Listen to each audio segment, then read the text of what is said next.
Good morning students. कैसे हो दोस्तों? तो आज बहुत ही बेहतरीन टॉपिक सीखने वाले हैं। Displacement, path length, average speed, average velocity, सारे फंडा क्लियर हो जाएंगे। उसके बेस पे थोड़े बहुत न्यूमेरिकल्स देखते हैं। तो देखिए बच्चों, पहले क्या बोला है? 3 girls skating on a circle, यानी यहां पे एक सर्कल है, अलग अलग 3 गर्ल जो ए, बी और सी पाथ पे जा रही है। ये स्टार्टिंग यहां से कर रही है।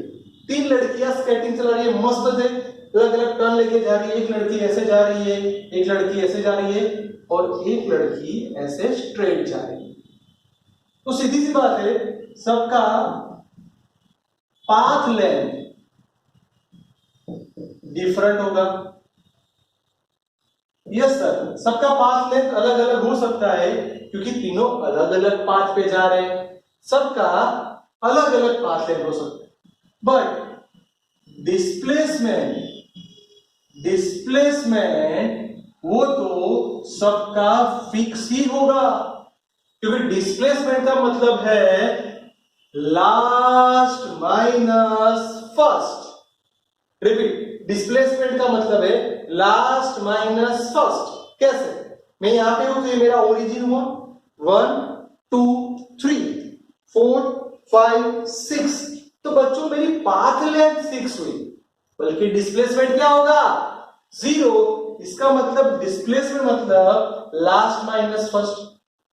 इसका मतलब position of Q minus position of P। तो इन दोनों का डिफरेंस लेने जाओ तो बच्चों ये सर्कुलर दिखाई दे पूरा सर्कल, तो सर ये सर्कल का डायामीटर हो जाएगा। यस और no? Yes sir, that means diameter is equal to 2 times radius. Exactly बच्चों, आपको रेडियस दे दी है, यानी 2 इंटू 200, तो हमारी चीज पक्की हो गई है बच्चों कि उसका डिस्प्लेसमेंट जो होगा वो 400 मीटर होगा। हाँ, ऐसा कोई बोल सकता है कि displacement of A, displacement of B, displacement of C, तीनों का डिस्प्लेसमेंट सेम ही होगा, यानी डिस्प्लेसमेंट चेंज नहीं होगा। तो क्या चेंज होगा? तो सर सबका पाथ अलग अलग हो सकता है, सबका पाथ अलग अलग होगा, इसलिए सबका डिस्टेंस अलग अलग होगा। इसका मतलब ये हुआ बच्चों, ध्यान से सुनना, मतलब बहुत ही ध्यान से मेरे शब्दों को, मेरे वर्ड्स को समझना। मैं 2 पाथ एक्स्ट्रा ले रहा हूं, displacement of E and displacement of D. आप मेरे को फाइंड करके बोलो, पहला क्वेश्चन। दूसरा, पाथ लेंथ, पाथ लेंथ यानी पाथ लेंथ ऑफ डी और पाथ लेंथ ऑफ, यहां पे ई पोजीशन है, ई, क्या दोनों सेम आएगी क्या अलग अलग? ओके। तीसरा क्वेश्चन, क्या path length of D is equal to path length of E is equal to path length of B हो सकता है? तो मैंने क्या किया, एक न्यूमेरिकल सिखाया और 3 क्वेश्चन आप लोग को पूछ लिए, आपको खुद सॉल्व करना है। ओके बच्चों, चलो वो भी रेडी। और कोई रियल एप्लीकेशन? तो ऐसा एक साइकिलिस्ट स्टार्ट कर रहा है साइकिल ओ से गो बैक, तो मैंने एक सर्कल यहाँ पे बना दिया है। ये साइकिल यहां से ओ से स्टार्ट करके क्यू पे जा रहा है, क्यू से पी पे आ रहा है, वापस ओ तक आ रहा है। तो वो 1 किलोमीटर वाली रेडियस पे जा रहा है। डिस्टेंस ओ से क्यू, मैं डिस्टेंस लिख दूं, ओ से क्यू जा रहा है, क्यू से पी एंड अगेन ओ, यानी ये उसका रूट है, ओ से क्यू, क्यू से पी, पी से ओ। ऐसी रोटेशन पे वो साइकिलिंग कर रहा है। तो बच्चों फर्स्ट क्वेश्चन, नेट डिस्प्लेसमेंट क्या होगा? चलो यहां से घूम के जा रहा है, वापस यहीं पे आ रहा है। यस सर, इसका मतलब उसका नेट डिस्प्लेसमेंट 0 होगा। मेरे साथ बच्चों, उसका net displacement, sir net displacement बोलो या अकेला डिस्प्लेसमेंट बोलो, बात सेम ही होती है, वो 0 ही होगा पक्का बच्चों। तो सर डिस्प्लेसमेंट 0 हो गया, तो एवरेज वेलोसिटी क्या होगी? तो आप लोग जानते हो एवरेज वेलोसिटी का फॉर्मूला, सर आप सब जानते हैं एवरेज वेलोसिटी मतलब डिस्प्लेसमेंट अपॉन टाइम, बल्कि यहां पे तो डिस्प्लेसमेंट ही 0 है, तो टाइम अगर उसके लिए उसने 10 मिनट जितना डिस्टेंस टाइम लिया होगा 10 मिनट, तो अगर उसने उसके लिए 10 मिनट डिस्टेंस लिया है तो डिवाइड बाय 10, तो भी उसकी वेलोसिटी क्या आएगी मेरे प्यारे बच्चों 0। तो माइंड में फिक्स कर दो, किसी का भी डिस्प्लेसमेंट 0 है तो वेलोसिटी भी 0 होगी। रिपीट, डिस्प्लेसमेंट 0 है तो वेलोसिटी भी क्या होगी 0। क्या स्पीड 0 होगी?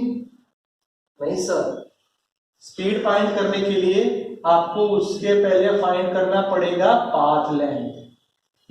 तो बच्चों पाथ लेंथ क्या होगा? तो सर उसका रूट लिखो, कहां से कहां जा रहा है, तो O से Q, फिर Q से P, फिर P से O। इसका मतलब अब हमें ध्यान रखना पड़ेगा उसका रियल पाथ जहां पे वो जा रहा है, तो ये उसका रेडियस हुआ जो आप लोगों ने बोल दिया 1 किलोमीटर है। सर ये उसका सर्कम हुआ तो उसका भी ये 1/4 पोर्शन हुआ। पूरा सर्कम होता तो मैं 2πr लिखता, पर पूरा नहीं है, उसका 1/4 पार्ट है, इसलिए 1/4 प्लस अगेन रेडियस यानी 1। अब बच्चों पाई देखो, ये 1 ये 1 तो ये 2 हो गया हमारा। चलो यस सर, ये 1/4 वैसा जैसा 2 वैसा, पाई की जगह मैं ऐसा लिख दूं 22/7, और रेडियस तो 1 है, 1 नहीं लिखोगे तो चलेगा। बच्चों क्या आया, ये 2 वैसा है, 2 कट यानी 11/7 मैथ्स 7 2 जा 14 प्लस 11 25, यानी मेरा पाथ लेंथ हो गया 25/7 किलोमीटर। अब ध्यान रखना बच्चों, गलती मत करना।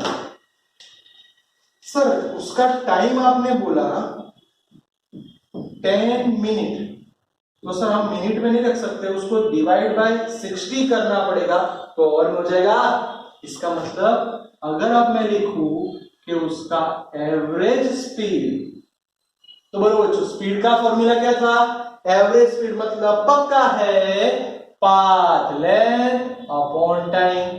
बोलो मेरे साथ बच्चों, path length upon time. Repeat बच्चों, पाथ लेंथ, ये हुआ पाथ लेंथ अपॉन टाइम, ये 0 0 कट कर दो यानी 1/6 by 7, ये 1/6 यानी 300 जितना होगा, क्योंकि 52 जा सॉरी 25 2 जा 50 300/7 यानी ये अप्रोक्सीमेटली 21.4 जितना हो जाएगा किलोमीटर पर आवर।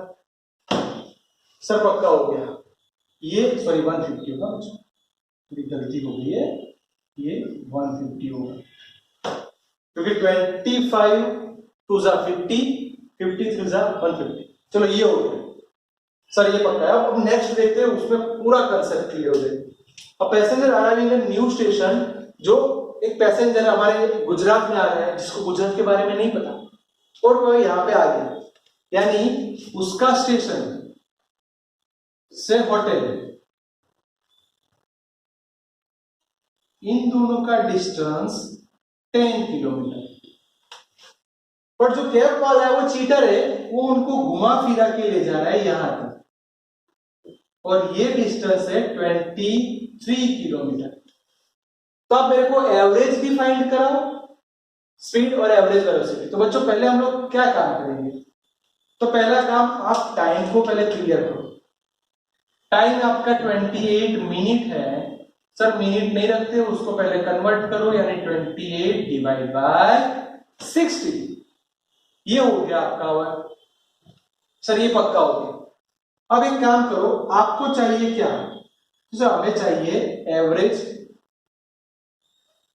यहां पे एवरेज स्पीड फाइंड करेंगे, यहां पे एवरेज वेलोसिटी फाइंड करेंगे। सर पक्का हो गया। तो बोलो स्पीड के लिए क्या चाहिए, तो सर स्पीड के लिए चाहिए path length. Sir path length कितनी बोली आपने? बड़ा डिस्टेंस। पाथ लेंथ मतलब बड़ा distance 23। Sir displacement, sir displacement मतलब छोटा डिस्टेंस, छोटा एक्चुअल डिस्टेंस। बस हो गया हमारा काम। चलो स्टार्ट करो बच्चों। तो एवरेज स्पीड का मतलब path length upon time. Path length 23 time 28 divide by 60। फटाफट कैलकुलेशन कर दो। तो 49.3 किलोमीटर पर आवर। जबकि एवरेज वेलोसिटी में जाए तो हमें क्या लेना पड़ेगा? Displacement upon time. बच्चों डिस्प्लेसमेंट ध्यान से देखना चालू करो। तो ये 10, टाइम तो आपका फिक्स ही है 28 डिवाइड बाय 60, यानी ये हो गया 600 डिवाइड बाय 28, यानी ये भी होगा 21.43 किलोमीटर पर आवर। देखो बच्चों आपको मैंने सारे न्यूमेरिकल सिखा दिए। याद रखना आपका जो सही आंसर है उसको हाईलाइट करो, तो आपके माइंड में क्लियर हो जाएगा कि average speed does not equal to average velocity. आपको याद होगा मैंने सिखाया था, ये एमसीक्यू में ज्यादातर पूछते हैं average speed average velocity equal या फिर उससे ज्यादा होती है। प्लीज ये याद रखना एमसीक्यूज के लिए। तीनों न्यूमेरिकल बच्चों ध्यान से देख लो, लगातार एग्जाम में आते रहते हैं, अलग अलग एग्जामिनेशन में बहुत ही बार पूछा हुआ है सारा चीज। एक बार परफेक्टली देख लो, समझ लो, तो ही हम क्लियर कॉन्सेप्ट कर पाएंगे बच्चों।